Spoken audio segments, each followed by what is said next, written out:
Hello, and welcome to the Caravan of Dreams, the Dodge Grand Caravan of Dreams. My name's Bridger Frederick, and welcome to my channel. Today is day, I believe, 103, maybe 104 on my journey to try to post a video every single day. And today I'm thinking about what bullshit it is, the saying fake it until you make it. Unless you want to, fake it until you make it to a place where you're surrounded by a bunch of other shitty fake people. Unless that's your goal, then it's a shitty saying. It's way better to either just plod along and put your 10,000 hours in monk mode and, emerge a true expert at something, or if you're going to, you know, do your 10,000 hours in the public eye, just be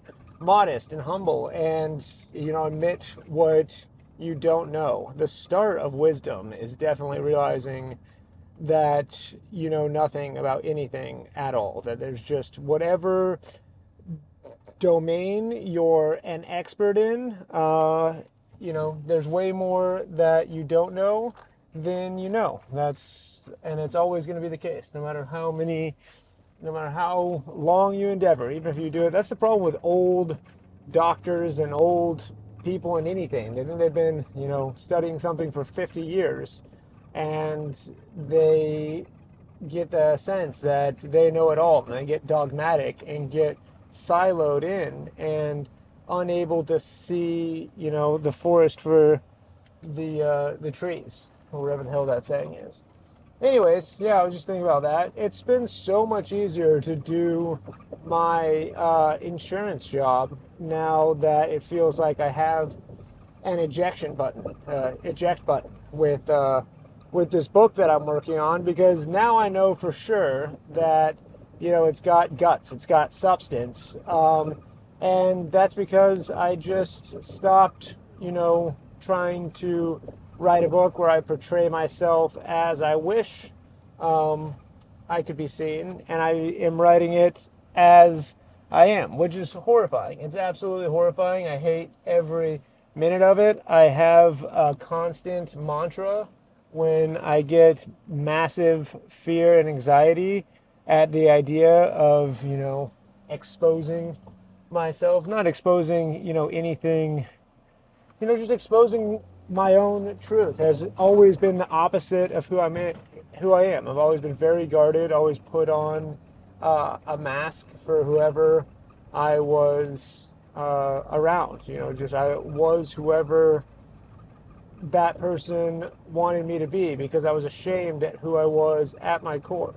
And, now that I'm actually writing the way that it should be, I know, I don't know, if I'll achieve any, significant commercial success with it, but I know it will be a foundation on which I can build other things on, I do know that much.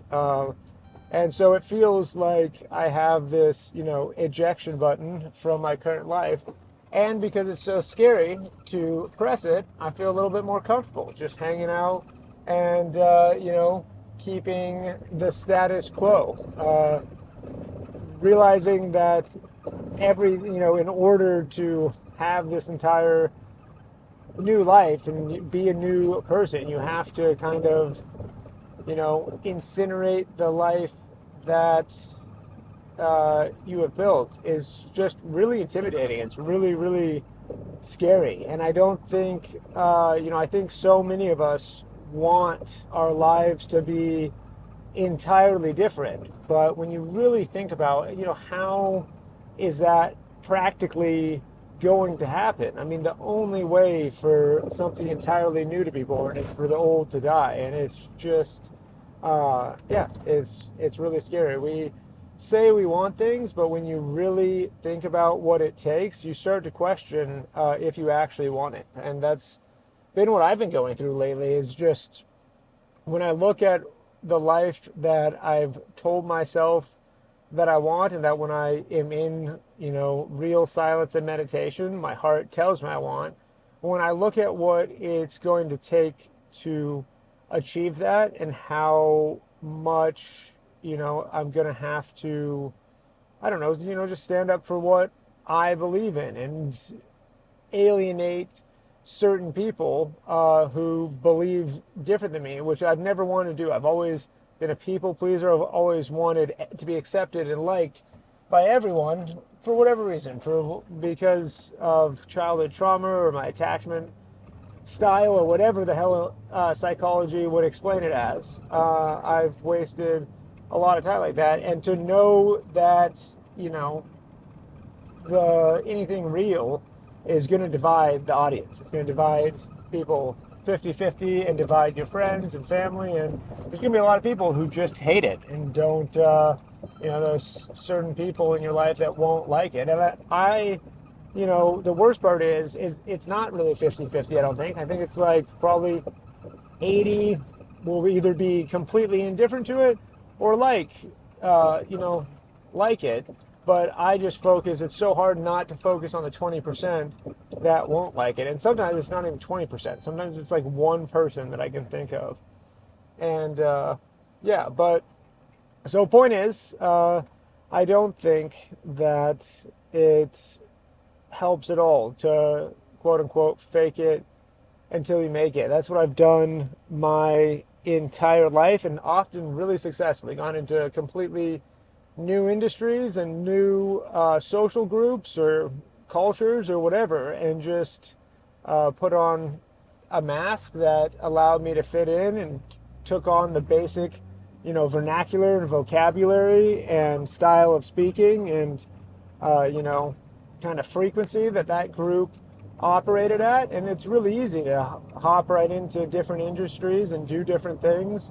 And, that's the operating system or the operating modality for tons of people. A lot of people operate that way, and I think especially people who hold on to a lot of childhood guilt and shame and fear, really tend to operate in kind of this chameleon sort of way where you just mold yourself into whatever. And, it can't, like I said, it can be super effective, and you can, I went into a lot of industries and quickly molded myself into someone who fit in and gained success, but it was just always short-lived because my body, it would be like just all of a sudden my body would just like reject this whole thing because it wasn't me, and it would happen suddenly, and then I would just torpedo my entire life and move on to the next thing,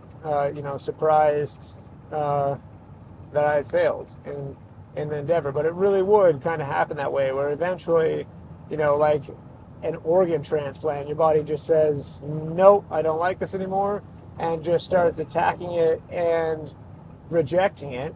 And, much like, the only way to have an organ transplant work is to take whatever it is, lower things that lower your immune system. That's basically what I would have to do if I wanted to stay, in an industry or a thing that I didn't like. I'd have to lower the alarm bells in the system by just inoculating myself with drugs or alcohol or television or, just intaking media all the time, just constant distraction, or, hyper focused on sex or whatever. And that would be, that's how a lot of us get through our lives is, we're in the wrong place, doing the wrong things, and our bodies are just fully rejecting it. They're giving us anxiety and fear and sadness and all of the, it's exactly like the immune system attacking an organ that's not supposed to be there, that's a foreign object, or any foreign object inside your body. It's the same thing. We're in, foreign place that's not true to ourselves, and our body starts attacking it with emotions rather than an immune system, and starts trying to, extricate us from that. And the only way, to stay in that and not hit the, hit the eject button is to just, torpedo everything, is to just tamp that down with some sort of either substance or distraction, or just put the focus on anything else other than the truth, other than where these emotions are actually coming from. A lot of the time, put it on our partner, put it on, I'm not a parent, but I imagine people put it on their kids. They blame so much, put it on the people at work, whatever it is. They just blame so much external uh, circumstances for their internal world. But, it's one external circumstance that's responsible for all of it. And it's just being in the wrong environment, putting your talents towards the wrong thing. It's really, really difficult. So, yeah, anyways, but what I'm doing now is I literally have to work and sell insurance for the time being to survive. I could, just pursue my other, passions intensely, but it would put massive, undue financial stress and burden and problems on people that I love. And I'm unwilling to do that because I have been what I consider to be, a financial burden and a physical burden and a stress in a major way for the last 4 or 5 years of my life since being spinal cord injured. And I just want to, be totally independent. And I can't do that immediately through writing and through YouTube and through podcasting. I don't have the bandwidth or the skills or the network or the knowledge to just instantaneously make that happen. So I have to work diligently at both things and build up the knowledge and the skills and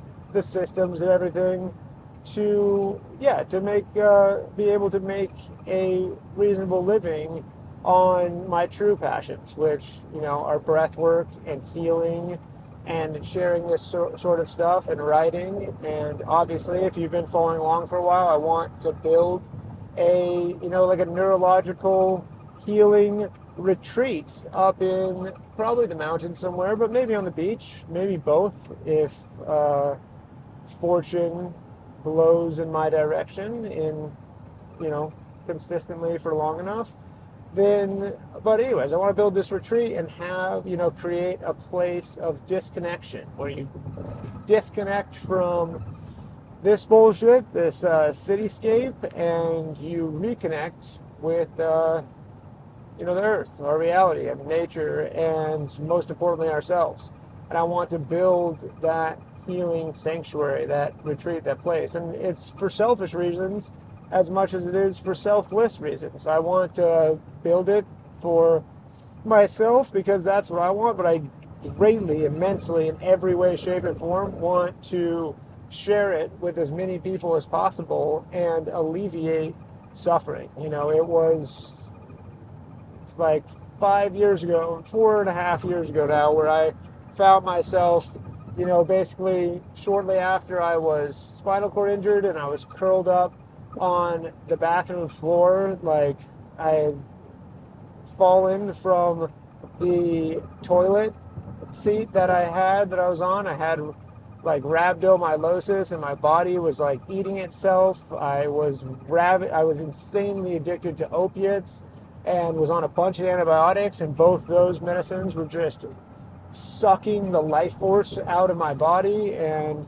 my legs were newly paralyzed and super weak for the first time basically in my entire life, and my body is deformed and misshapen, and every time I move, all the vertebrae crunch and move, and my whole spinal column feels so unstable, and all the metal in my back was just digging into the muscles, and I'm infected with a staph infection, and just in the most degraded state you can ever imagine. Just absolutely every molecule of my body was just vibrating with suffering, and begging. My body was just begging me to end it and extricate myself from the physical world, because it was just nothing but torturous, hellish pain in every molecule.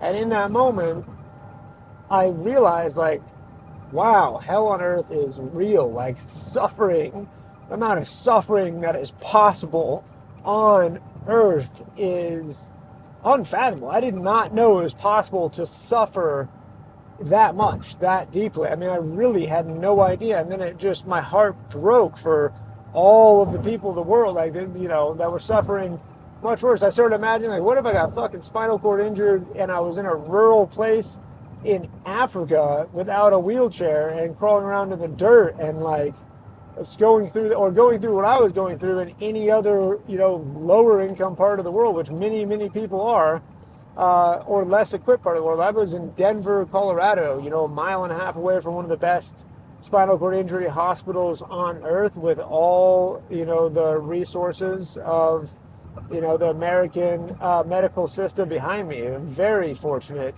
situation. It was the hardest thing ever imaginable. I was suffering, and I needed answers, and I didn't have help, and I felt so, devoid of the support that I needed. And I had a ton of support, but I still felt tragically,